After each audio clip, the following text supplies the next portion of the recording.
Hello guys, come to back my channel Kingsology. आज की इस वीडियो में मैं आपको बताऊंगी हाइब्रिडाइजेशन के बारे में कि हाइब्रिडाइजेशन क्या होती है and SP2, SP3 and SP ये सारी चीज़ें क्या हैं, इन सबको इस वीडियो के अंदर हम डिस्कस करेंगे। तो वीडियो को स्टार्ट करने से पहले मेरे चैनल को सब्सक्राइब करें।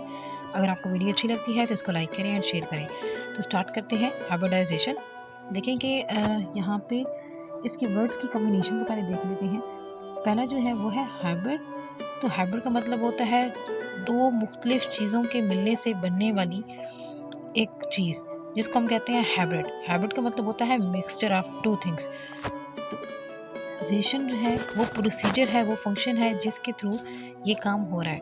तो अभी हम ये देखेंगे कि हाइब्रिडाइजेशन एक्चुअल में बनती क्या है, इसकी डेफिनेशन। इसमें हम कहते हैं कि यहाँ पे कम्बिनेशन हो रहा है एटॉमिक ऑर्बिटल्स का, और वो ऑर्बिटल्स जो हैं वो डिफरेंट एटम्स के हो सकते हैं। एंड पॉसिबल तो ये है कि वो सिमिलर एटम्स हों, यानी एक ही एलिमेंट के एटम्स हों और उनका आपस में कम्बिनेशन हो रहा हो, तो तब भी हम कहेंगे कि ये क्या है, इसको हम हाइब्रिड कहेंगे। तो यहाँ पे दो जब ऑर्बिटल्स आपस में मिलते हैं तो एक बनता है हाइब्रिड, और इसको हम कहते हैं एटॉमिक ऑर्बिटल हाइब्रिड कहते हैं, या हाइब्रिड ऑफ एटॉमिक ऑर्बिटल। और ये जो पूरा फिनोमेना है जिसमें ये काम हो रहा है तो उसको हम कहते हैं हाइब्रिडाइजेशन।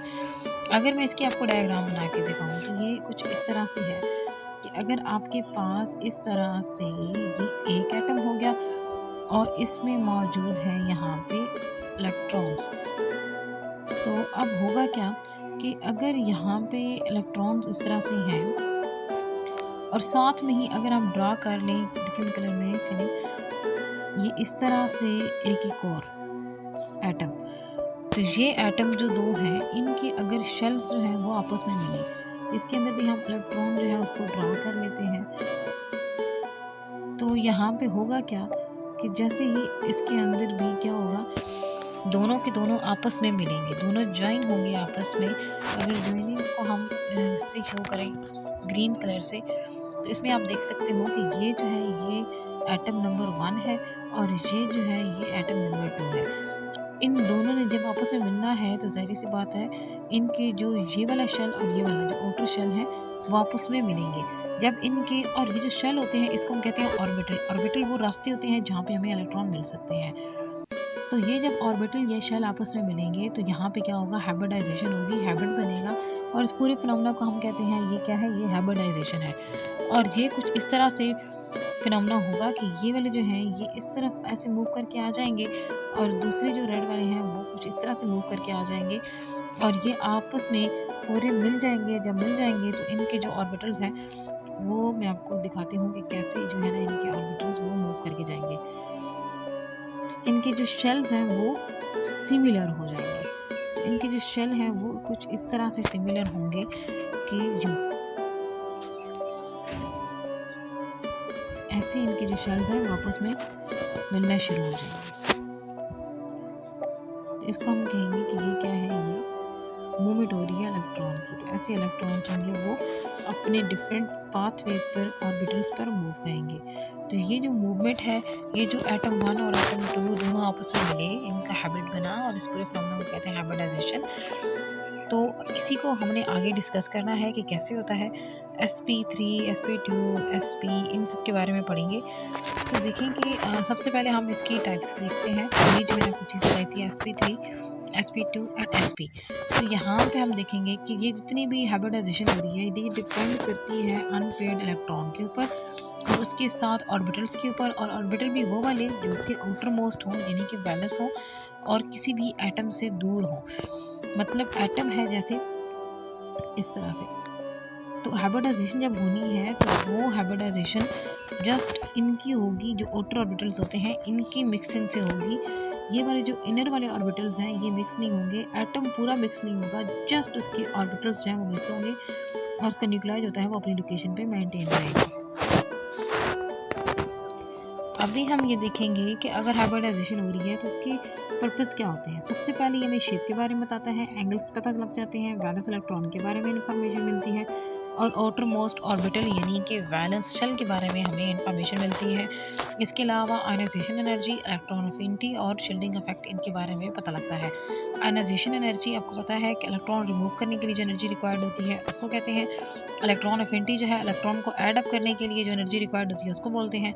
और शील्डिंग इफेक्ट जो है वो कहते हैं कि जितने भी न्यूक्लियस की हम अट्रैक्शन बोलते हैं, तो न्यूक्लियस की जो अट्रैक्शन है, इस तरह से अगर न्यूक्लियस है तो उसकी जो अट्रैक्शन है आउटर मोस्ट जो इलेक्ट्रॉन है उनके ऊपर वो कितनी है, ठीक है। और वो अगर कम है वो भी due to presence of inner shells, कि इनर शेल जो है, जो यहाँ पे बहुत सारी शेल्स इस तरह से मौजूद हैं, उन शेल्स के होने की वजह से जो बाहर वाले इलेक्ट्रॉन है यानी कि ये वाले जो इलेक्ट्रॉन है इसके ऊपर अट्रैक्शन जितनी भी इसकी न्यूक्लियस की कम है तो उसको हम कहते हैं ये इसका शील्डिंग इफेक्ट है, यानी कि शेल्स की वजह से आउटर मोस्ट इलेक्ट्रॉन के ऊपर जो एनर्जी है वो कम पड़ रही है। तो ये सारी शील्डिंग इफेक्ट इसको हम बोलेंगे।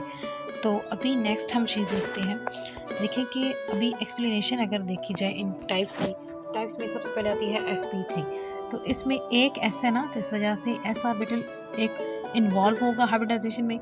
p3 है तो मतलब ये कि p ऑर्बिटल्स जो हैं वो 3 होंगे और तीनों के तीनों इन्वॉल्व होंगे हाइब्रिडाइजेशन में। तो ये हम कहते हैं कि ये एक हाइब्रिडाइजेशन की फर्स्ट टाइप है। एंड अभी हम इसकी एग्जांपल्स जब पढ़ेंगे तो फिर आपको ये इजीली अंडरस्टैंड हो जाएगा इसके बारे में। मेन चीज़ अभी ये देखेंगे कि ये जो s ऑर्बिटल था, s ऑर्बिटल जो होता है वो हमेशा हम कह सकते हैं कि ये एक तरह के जो शेल्स होते हैं ना KLM1, ठीक है, ये उनके आगे से सब शेल्स है। तो s जो है ये एक सब शेल है और इसी तरह p जो है वो भी एक सब शेल है। लेकिन जो s होता है वो सर्कुलर फॉर्म में होता है, लेकिन अगर हम बात करते हैं p की तो ये डम्बल शेप होता है। इनकी जो शेप्स होती है वो इस तरह से होती है, लेकिन s जो है उसकी शेप इस तरह से होती है। तो ये आपने अपने ज़हन में रखना है जब हम इनके जो स्ट्रक्चर्स हैं वो ड्रा करेंगे। तो हाइब्रिडाइजेशन जो है इसमें हम एग्जांपल लेंगे CH4 की। तो CH4 जो है ये sp3 की एग्जांपल है। तो इसमें सबसे पहले हम इलेक्ट्रॉनिक कन्फिगरेशन लिख लेंगे, C की भी और साथ में H की भी। अगर हम C की लिखें तो C जो है, अब इसके जो ऑर्बिटल्स हैं उनके अंदर कितने इलेक्ट्रॉन्स हैं आपको पता है कि जो S होता है उसमें 2 इलेक्ट्रॉन्स आते हैं, जो P है उसमें 6 आते हैं, जो D होता है उसमें 10 आते हैं, और इसी तरह से जब F की बारी आती है तो उसमें 16 या 18 यानी कि उससे अबव तक आ सकते हैं और उसके बाद दोबारा आगे ये बढ़ती जाती है। लेकिन यहाँ पर जो हमारा कंसर्न है वो P तक है, क्योंकि D हो गया और साथ में जो F है, इनकी जो शेप्स होती हैं वो बहुत डिफ़िकल्ट होती हैं, उनको ड्रा करना हमारे लिए पॉसिबल नहीं है, इस वजह से हम उनको नहीं पढ़ते होते। तो अभी जो मेन चीज़ है इलेक्ट्रॉनिक कन्फिगरेशन देखें तो ग्राउंड स्टेट में, यानी जब कोई उसके ऊपर रेस नहीं अप्लाई की गई, कोई उनको एक्साइट नहीं किया गया, तो उस वक्त 1s2 2s2 2p2 है। लेकिन जब हम इनको एक्साइट करेंगे तो 1s2 और आगे जो आपको पता है जो p है इसके आगे और जनरेशन्स होती हैं, यानी कि 2px 2py एंड 2pz, और साथ में जो इलेक्ट्रॉन से टोटल 4 थे, इनको हमने जब ऑर्बिटल्स में डिवाइड किया है तो एक एक सबके अंदर आएंगे। जो ऊपर आपको 1 नजर आ रहा है ना, ये सारे इलेक्ट्रॉन्स का नंबर शो कर रहे हैं। हाइड्रोजन देखा जाए तो वो 1s1 है क्योंकि उसके पास टोटल 1 है।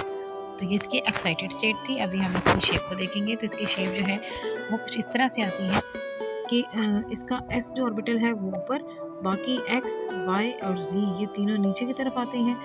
एंड साथ में अगर आपको बताऊं कि अब इसके साथ हमने एक मतलब हाइड्रोजन ऐड करना है, तो इसके साथ एक हाइड्रोजन ऐड होगा, एक इधर होगा, एक इधर होगा, एक इधर होगा, क्योंकि हमारे पास जो कंपाउंड था वो था CH4, कि ये वाला जो है ये पूरा C है और इसकी साइडों पे ये 4 जो है वो 4 लग जाएंगे और ये एंगल जो है वो बनेगा 109.5 डिग्री। तो यहाँ पर ये इसकी शेप एक्सप्लेन हो चुकी है। एंड अगर आपको ये चीज़ समझ नहीं आ रही कि इसको मैंने ड्रा कैसे किया, तो ये इस तरह से ड्रा हुए हैं। देखिए सबसे पहले यूं इस तरह से बना लिया s ऑर्बिटल, ये बनाया x, ये y, ये z। जब बन गए तो उनके साथ फिर अटैच किया ये हाइड्रोजन, ये भी हाइड्रोजन है, ये भी हाइड्रोजन ड्रा किया और ये भी हाइड्रोजन ड्रा कर लिया। तो ये इसके साथ हाइड्रोजन लगे हैं। बाकी हमने इसका एंगल जो है वो बता दिया है कि 109.5 डिग्री, इतना जो इसका एंगल गया है। एंड इस तरह से ये इसकी होती है हाइब्रिडाइजेशन। ये एक हाइब्रिड बन चुका है क्योंकि इसमें दो डिफरेंट जो एलिमेंट्स के एटम्स से वो मिले हैं, जैसे कि इसमें ये हमारे पास हाइड्रोजन और ये कार्बन, ये दो तरह की मिल चुकी है। इस वजह से यहाँ पे हुई है हाइब्रिडाइजेशन। लेकिन हाइब्रिडाइजेशन हुई है sp3, क्योंकि एक जो s है ये एक यहाँ पे s इन्वॉल्व हुआ है और बाकी ये जो तीन है ये p ऑर्बिटल्स जो है वो इन्वॉल्व है, px, py, pz। अभी साथ ही इसकी एक और एग्जांपल करते हैं तो इससे आपको और ज़्यादा अंडरस्टैंडिंग होगी। NH3N7 होता है, 1s2, 2s2, 2p3। ये ग्राउंड स्टेट है। जब इसको एक्साइट करेंगे तो इसकी जो फर्दर जनरेशन्स होती हैं उनमें जो इलेक्ट्रॉन होंगे वो डिस्ट्रीब्यूट हो जाएंगे, यानी कि 2 और 2 4 इधर आ गए, बाकी जो 3 बच गए थे ये वाले, इनको एक एक करके डिस्ट्रीब्यूट कर देंगे तो ये तीनों में एक चला गया और S जो है 1s 1 होता है। तो ये इसकी एक्साइट स्टेट थी। अभी हम इसकी शेप देखते हैं। तो शेप मैं आपको बताऊँ कि शेप इसकी कुछ इस तरह से है कि यहाँ पे एक s ऑर्बिटल आएगा, ठीक है। तो s ऑर्बिटल में आप देख सकते हैं यहाँ पे आपको दो नुक्ते ऐसे नज़र आ रहे हैं। ये दो नुक्ते जो हैं, ये दो डॉट्स जो हैं, ये रिप्रेजेंट कर रहे हैं उसके लोन पेयर को, क्योंकि यहाँ पे हमारे पास 2 जो था वो फिल था और ये px है, y है x, ये py और ये pz, ये सारे हो गए। और इनके साथ भी एक एक हाइड्रोजन जो लग गए। इसके साथ हाइड्रोजन इस वजह से नहीं लगा क्योंकि इसके पास लोन पेयर है। अगर अनपेयर्ड इलेक्ट्रॉन होता तो फिर ये इजीली अटैच हो जाता उसके साथ हाइड्रोजन। तो इस वजह से हम कहते हैं ये क्या है, ये NH3 है और इसका एंगल आप अगर इधर से देखें तो ये होता है 107.5 डिग्री। तो इतना इसका एंगल है। तो ये आपको समझ होपफुली आ गई होगी कि कैसे हमने इसको ड्रा किया है। तो इसको ड्रा करना बड़ा ही सिंपल है आपके लिए भी। सबसे पहले आप ये S को ड्रा कर लें कि ये आपके पास S है और S का मतलब ये है कि यहाँ पे दो लोन पेयर भी इसके पास है, क्योंकि यहाँ पे आपने देखा था ना ये चीज़ S की 2, यानी S में 2 थे, इस वजह से ये हो गया लोन पेयर। और उसके साथ बाकी जो हैं उनको हम इस तरह से साथ करेंगे तो ये इस तरह से इसका स्ट्रक्चर बनेगा। 107 का यहाँ पे एंगल बनेगा और ये X वाला है, ये Y वाला है और ये Z वाला है। लेकिन इनके साथ जो है तीनों के साथ यहाँ पे हाइड्रोजन जो है उसने बॉन्ड बना लिया है, हाइड्रोजन यहाँ पे लग चुकी है। तो होपफुली आपको ये भी एग्जांपल समझ आ गई होगी। उसके बाद आगे चलते हैं। एक अदद हम वाटर की एग्जांपल कर लेते हैं। तो देखेंगे वाटर भी है तो H2O है। अब यहाँ पे इलेक्ट्रॉनिक कन्फिगरेशन अगर हम देख लेंगे दोनों की, हाइड्रोजन की तो आपको पता है 1s1 है, लेकिन ऑक्सीजन की देखी जाए तो टोटल उसमें 8 होते हैं। तो इस वजह से इनको हम अरेंज करेंगे 1s2, 2s2, 2p4। अब S जो P है ये वाला, इसकी फ्रैक्शंस निकालेंगे। ये तो ग्राउंड स्टेट थी, एक्साइटेड स्टेट में लेके जाएंगे तो ये यहाँ पे आ गया 2px की स्क्वायर, वहाँ पे 2 होंगे, 2py1 और 2pz का भी 1। अभी इसको इस तरह से हमने करना है। इसकी आप अगर स्ट्रक्चर देखें तो आप ये देख सकते हैं कि कैसे इसका स्ट्रक्चर बना है।